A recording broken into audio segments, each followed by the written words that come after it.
বাংলা ভাষা ও বাঙালিদের উপর আক্রমণের প্রতিবাদে রামপুরহাটে তৃণমূলের বৃষ্টি ভেজা মিছিল নেতৃত্বে জেলা নেতৃত্ব। দেশের বিজেপি শাসিত রাজ্যগুলিতে একের পর এক বাংলা ভাষার প্রতি আক্রমণ ও বাঙালিদের হেনস্থার ঘটনায় প্রতিবাদে উত্তাল বীরভূমের রামপুরহাট। এই বাংলো বিদেশি ষড়যন্ত্রের বিরুদ্ধে আজ রামপুরহাট শহরে তৃণমূল কংগ্রেসের পক্ষ থেকে বৃষ্টি ভেজা প্রতিবাদ মিছিল সংগঠিত হয়। এই মিছিল শুরু হয় রামপুরহাট শহরে তৃণমূল কংগ্রেসের দলীয় কার্যালয় থেকে। মিছিলে নেতৃত্ব দেন বীরভূম জেলার জেলা সভাধিপতি কাজল শেখ।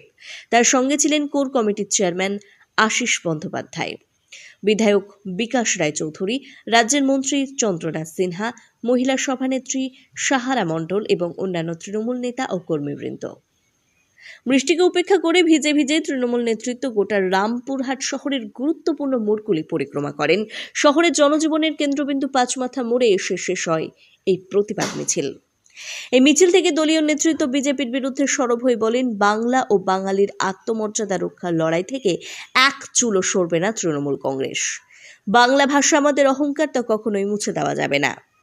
আজকের এই বৃষ্টি ভেজা প্রতিবাদ মিছিল তৃণমূল কংগ্রেসের বাংলা ও বাঙালির প্রতি দায়বদ্ধতার এক দৃঢ় বার্তা।